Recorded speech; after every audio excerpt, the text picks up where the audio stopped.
CBS 뉴스는 CBS 홈페이지 cbs.co.kr이나 노코뉴스 홈페이지 노코뉴스.co.kr, 스마트폰 애플리케이션과 팟캐스트를 통해 다시 보고 들으실 수 있습니다. 부산 소식입니다. 검찰의 행정착오로 한 시민이 지난 총선에 투표를 하지 못한 가운데 선거권 박탈 피해에 대한 구제와 배상이 부실하다는 지적이 나옵니다. 국가배상소송은 절차가 복잡하고 배상 금액도 크지 않아 기본권 침해 피해에 대한 실효성 있는 대책이 필요하다는 목소리가 이어지고 있습니다. 정혜린 기자의 보도입니다. 8년 전 검찰의 행정실수로 선거권이 잘못 제한돼 지난 총선에서 투표를 못하는 황당한 일을 겪은 A씨. A씨는 답답한 마음에 최근 변호사의 피해에 대한 배상을 문의했지만 얻는 게 없는 싸움이라는 답변만 돌아왔습니다. 직접 소송을 제기해야 해 시간과 비용이 소요되지만 배상 금액은 얼마 되지 않아 승소해도 이득이 없다는 겁니다. A씨입니다. 당연히 이기긴 이기는데 때보다 배꼽이 커서 비용이 더 들 거라 하더라고요. 노력에 비해서 더 손해라서 해봐도 득이 없다 그렇게 얘기해요. A씨와 같이 행정착오로 투표권을 행사하지 못한 경우 정부를 상대로 손해배상 소송을 제기해 배상을 청구할 수 있습니다.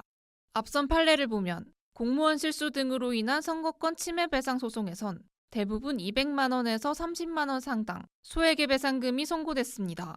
당사자가 직접 시간과 돈을 들여 소송을 제기하는 등 복잡한 절차를 거쳐야 하고 배상 금액도 크지 않아 실효성이 떨어진다는 지적이 이어집니다. A씨입니다. 국가를 상대로 청구를 한다거나 이러면은 시간과 비용이 더 드는 이런 문제가 생기는데 자기네들이 시인을 했다면은 피해자가 그 청구를 하지 않더라도 국가가 알아서 뭐 배상을 해준다. 국가기관의 실수로 인한 기본권 침해에도 실제 배상으로 이어지기 어렵고 금액마저 소액이라 정부가 구제와 배상에 적극적으로 나서야 한다는 지적입니다. CBS 뉴스 정혜린입니다. 대낮에 부산역 여자 화장실에서 일면식 없는 여성을 무차별 폭행한 50대 남성이 1심에서 징역 12년을 선고받았습니다. 재판부는 이번 사건을 다중이용시설에서 발생한 묻지마 살인미수 범행이라고 판단했습니다. 보도에 김혜민 기자입니다. 부산지법 형사 5부는 오늘 살인미수 등 혐의로 기소된 50대 남성 A씨에게 징역 12년을 선고하고 10년간 위치 추적 전자장치 부착을 명령했습니다. A씨는 지난해 10월 29일 오후 부산역 1층 여자 화장실에서 50대 여성 B씨를 마구 때려 살해하려 한 혐의로 재판에 넘겨졌습니다. 당시 A씨는 술에 취한 상태로 여자 화장실에 들어갔고 B씨가 항의하자 폭력을 휘둘렀습니다. B씨는 머리 등을 크게 다쳐 병원 치료를 받았습니다. A씨 측은 우발적인 범행이라고 주장했지만 재판부는 이를 받아들이지 않았습니다. 실신한 피해자를 두고 현장을 떠난 점 등을 볼 때 살인의 고의가 있었다고 판단했습니다. 또 이번 사건을 다중이용시설에서 발생한 묻지마 범죄라고 판단하며 사회적으로 큰 불안감을 조성한 만큼 엄벌이 불가피하다고 설명했습니다. 앞서 사건을 수사한 철도경찰은 A씨를 중상해 혐의로 송치했지만 검찰은 보완 수사를 거쳐 살인미수로 혐의를 변경했습니다. 한편 이번 사건 이후 부산역이 이상동기 범죄에 취약하다는 지적에 따라 순찰 횟수가 늘고 시설물이 보강되는 등 범죄 예방을 위한 후속 대책이 이어졌습니다. CBS 뉴스 김혜민입니다.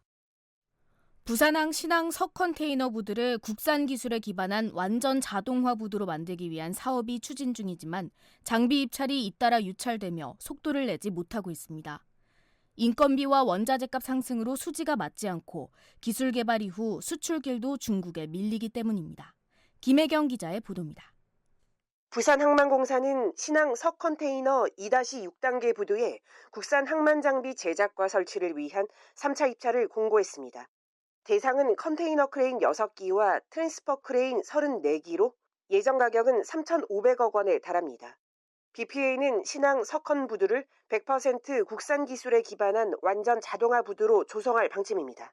지난 4월 5일 국내 첫 완전 자동화 부두로 개장한 석컨 2-5 단계에서는 국산 컨테이너 크레인 등 장비 50여 대가 투입돼 운행 중입니다.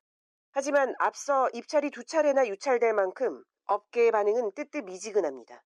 업체들은 원자재 가격 폭등과 인건비 상승 등으로 입찰 가액으로는 수지가 맞지 않다고 보고 있습니다.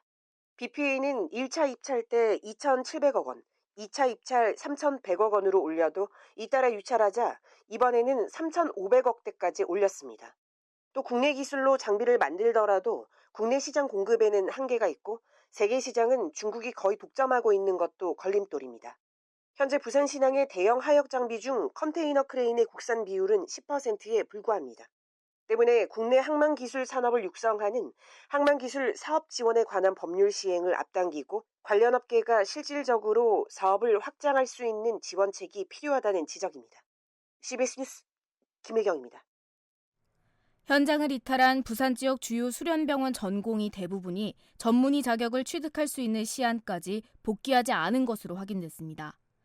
지난 20일까지 부산대병원과 동아대병원 등 주요 수련병원에 돌아온 전공의는 단 한 명도 없었고 해운대 백병원에서만 3명이 복귀했습니다. 전국 100개 수련병원에 출근한 전공의는 모두 659명으로 전체의 5.1%에 그쳤고 전공의들이 이탈한 지 3개월이 지나면서 당장 내년 전문의 수천 명이 배출되지 못할 가능성이 큰 상황입니다. 부산 사하경찰서는 가전제품을 설치하면서 알게 된 비밀번호를 이용해 여성 혼자 사는 집에 몰래 들어간 혐의로 40대 남성 A씨를 붙잡아 조사하고 있습니다. A씨는 지난해 12월 초쯤 사하구에 있는 여성 B씨의 집에 무단으로 들어가고 올해 3월에도 또다시 집에 몰래 들어가려 한 혐의를 받습니다.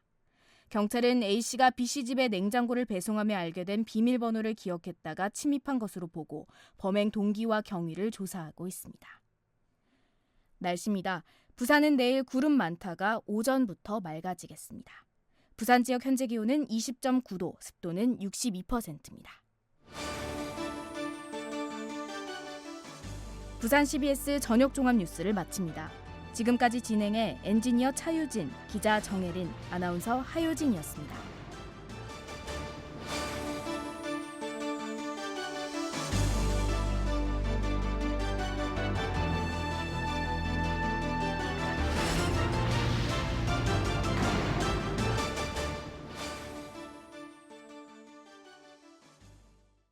CBS